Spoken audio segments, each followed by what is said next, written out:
Lo que no dice la lección como una contribución a la misma, uniendo al cielo y a la tierra, vida y muerte, lección 3. Cuando sucede la petición de la madre de Santiago y Juan, dice, él le dijo, ¿qué quieres? Y ella dijo, ordena que en tu reino se sienten estos dos hijos míos, el uno a tu derecha y el otro a tu izquierda. Buscaba posiciones de poder y honor, como toda madre, lo mejor para sus hijos, pero al final les dice, no es mío darlo, sino a aquellos para quienes está preparado por mi Padre. Obviamente los 10 se enojaron contra los dos hermanos, pero Jesús los llamó y dijo, como ustedes saben, los gobernantes de las naciones oprimen al pueblo y, y los altos oficiales abusan de su autoridad. Pero entre ustedes no debe ser así. Al contrario, el que quiera hacerse grande entre ustedes deberá ser su servidor, y el que quiera ser el primero deberá ser esclavo de los demás. Así como el Hijo del Hombre no vino para que le sirvan, sino para servir y para dar su vida en rescate por muchos. Basado en este versículo, Pablo resume en Filipenses 1:21. Recordemos, servicio y adoración no se circunscriben a un lugar ni a un periodo de tiempo, es en todo momento. El que trabaja espera remuneración por su trabajo, y el que sirve, si es con expectación a recibir algo, es un siervo inútil. A los siervos no hay que agradecerles por cumplir con lo que su patrón les ha mandado hacer. Ustedes son como esos siervos. Cuando ustedes hagan todo lo que se les ha ordenado decir, somos siervos inútiles, hemos hecho lo que debíamos hacer. La única manera de magnificar a Jesús el Cristo es sirviéndole, el Hijo del Hombre y Dios, es decir, dos en uno. Porque un niño nos es nacido, Jesús, hijo nos es dado, Cristo, y el gobierno sobre su hombro, y se llamará su nombre admirable, consejero, Dios fuerte, Padre eterno, príncipe de paz. El que ayuda ve la necesidad y ayuda, y si no la ve, no ayuda. Mas el que sirve ve a quién servir, y se sirve solo y únicamente a Dios.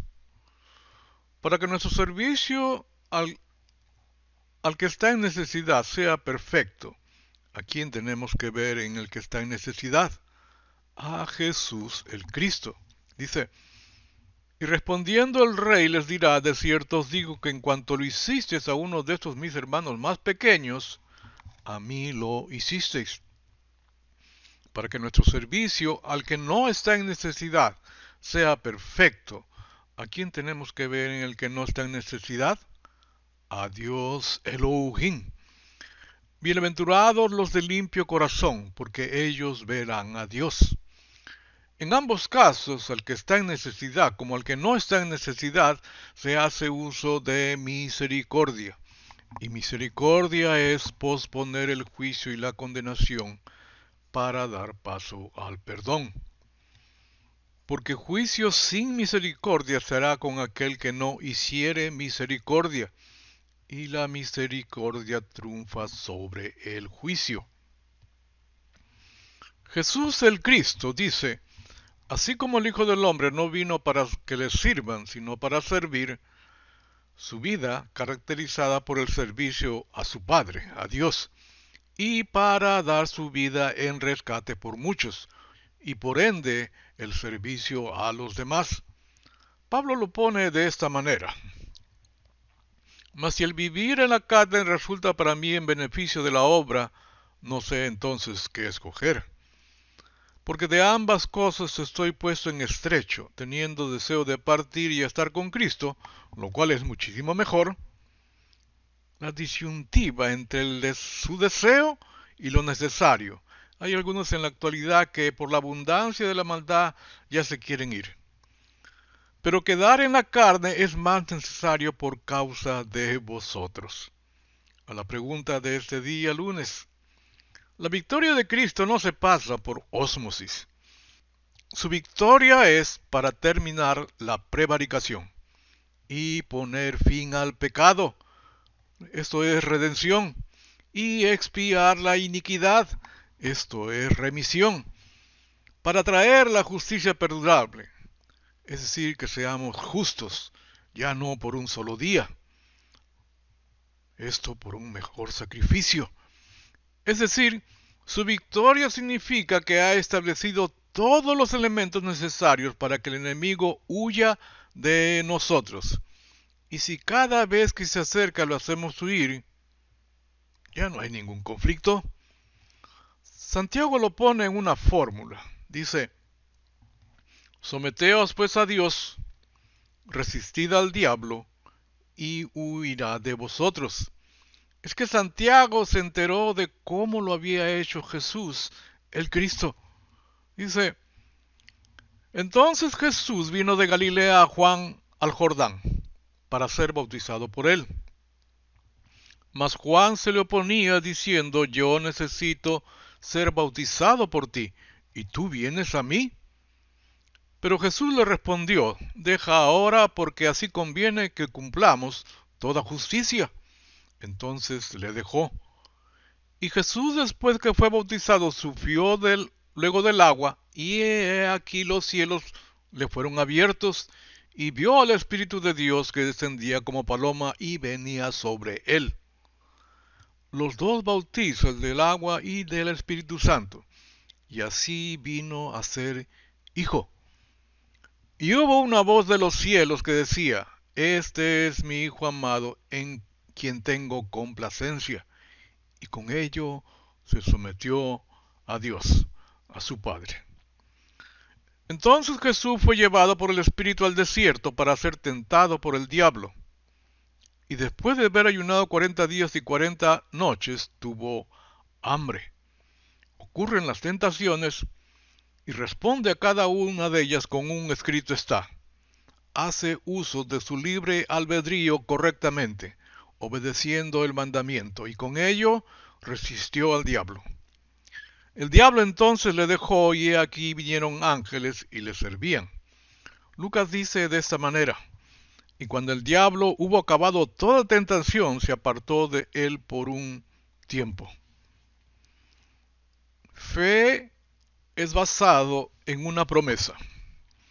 A los israelitas en Egipto, Moisés y Aarón les hicieron ver desde lejos la tierra que fluye leche y miel, y lo hicieron de tal manera que el pueblo salió por esa promesa. Es pues la fe, la certeza de lo que se espera, la convicción de lo que no se ve. Hay una promesa que nos ha hecho el Padre. La promesa que oísteis de mí. Así dijo Cristo. Dice, y estando juntos les mandó que no se fueran de Jerusalén, sino que esperasen la promesa del Padre, la cual les dijo, oísteis de mí. Porque Juan ciertamente bautizó con agua, mas vosotros seréis bautizados con el Espíritu Santo dentro de no muchos días. Si abrazamos esta promesa, si vivimos esta promesa, aunque vayamos al sepulcro hoy, mañana seremos resucitados para recibir al Señor en el aire. Y esta es la voluntad del Padre, el que me envió, que de todo lo que me diere no pierda yo nada, sino que lo resucite en el día postrero. Y esta es la voluntad del que me ha enviado, que todo aquel que vea al Hijo y cree en Él, tenga vida eterna, y yo le resucitaré en el día postrero. Jesús el Cristo está diciendo que es necesaria vida eterna para ser resucitado en el día postrero. Elías al momento del Carmelo pensaba que era el único que había quedado en pos de Jehová, que todo el pueblo de Israel se había corrompido bajo Acab y Jezabel. Mas Dios les dice que tiene 7,000 rodillas que no se han doblado ante Baal, ni lo han besado. Entre cientos de miles de israelitas había 7,000 en pos de Jehová. ¿Qué los unía? Su obediencia, su amor a Jehová. Porque amar es obedecer. ¿Cómo saben los padres si sus hijos le aman? Solo y únicamente cuando le obedecen. Y este es mi mandamiento, que se amen los unos a los otros como yo los he amado. Nadie tiene amor más grande que el que da la vida por sus amigos. Ustedes son mis amigos y mis amigos me obedecen. Entre unidad en propósito y unidad entre nosotros, ¿cuál es más importante? Un mandamiento nuevo os doy, que os améis unos a otros como yo os he amado, que también os améis unos a otros. En esto conocerán todos que sois mis discípulos, si tuviereis amor los unos con los otros. La unidad entre nosotros, mediante el amor, agape, también determina que somos sus discípulos. En la carta a los Colosenses, Pablo les dice que habiendo pasado a una vida nueva, debemos de dejar las cosas que hacíamos en la vida antigua: odio, blasfemia, palabras deshonestas, que revestidos del nuevo hombre seamos renovados a la imagen de Elohim, donde no hay oposición entre ellas, o por cultura o etnia o preferencia, sino que Dios, Cristo, es el todo. Y en todos. ¿Se acuerdan a quién hay que ver en las personas para servirle? Y sobre todas estas cosas, vestidos de amor, que es el vínculo perfecto. Recordemos que una carta es un documento escrito que una persona, emisor, envía a otra, receptor, para comunicar un mensaje, expresar ideas, sentimientos o información de manera formal o informal. En Pablo, a las diferentes iglesias era en respuesta a situaciones internas dentro de la iglesia, con el fin de exhortar, corregir, consolar y cómo vivir el Evangelio de Cristo. En el caso que nos toca hoy, jueves, a los filipenses, la estrategia más peligrosa del enemigo es que lo único que requiere de nosotros es nuestro tiempo y nuestra energía. No en cosas malas, porque sabe que no las haremos, sino en cosas innecesarias, que nada tienen que ver con la promesa del Padre a nosotros, que nada tienen que ver con la cultura de Cristo, que nada tienen que ver con la buena noticia de Cristo. Por ejemplo, códigos secretos. Se reúnen como iglesia, verdades ocultas, profecías, tratando de encontrar verdades. Crean una nueva forma de vivir, aplican a sus vidas: más vale malo conocido que bueno por conocer. Los sufrimientos que habla Pablo son infringidos por los de su propia iglesia. Jesús el Cristo, sus sufrimientos fueron infringidos por su propia iglesia, las ovejas perdidas de la casa de Israel. Todo aquel que se oponga a la buena noticia de Cristo es del mundo. Dice: yo les he dado tu palabra, y el mundo los aborreció, porque no son del mundo, como tampoco yo soy del mundo. Nosotros sabemos cuánto nos ama Dios y hemos puesto nuestra confianza en su amor. Dios es amor y todos los que viven en amor viven en Dios y Dios vive en ellos. Y al vivir en Dios, nuestro amor crece hasta hacerse perfecto. Por lo tanto, no tendremos temor en el día del juicio, sino que podremos estar ante Dios con confianza, porque vivimos como vivió Jesús en este mundo. En esa clase de amor no hay temor, porque el amor perfecto expulsa todo temor. Si tenemos miedo, es por temor al castigo, y esto muestra que no hemos experimentado plenamente el perfecto amor de Dios.